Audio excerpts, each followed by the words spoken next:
এককালীন ৫,০০০ টাকা ও বাৎসরিক ৩৮,৫০০ টাকার বিনিময়ে ঢাকায় নিবন্ধিত হকাররা নির্দিষ্ট জায়গায় ব্যবসা করতে পারবেন বলে জানিয়েছেন ঢাকা দক্ষিণ সিটি কর্পোরেশনের প্রশাসক মোহাম্মদ আব্দুস সালাম।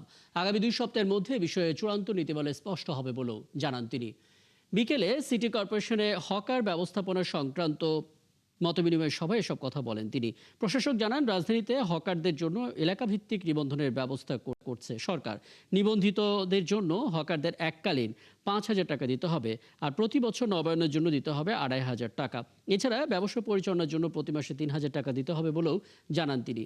এ সময় নিবন্ধনহীন এবং নির্ধারিত স্থানের বাইরে হকার বসলে পুলিশ ব্যবস্থা নেবে বলেও জানান তিনি।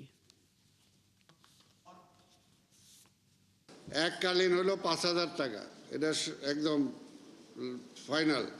আর আপনার প্রতি বছর আপনি নবায়ন করবেন, সেটার জন্য আপনাকে দিতে হবে ২,৫০০ টাকা।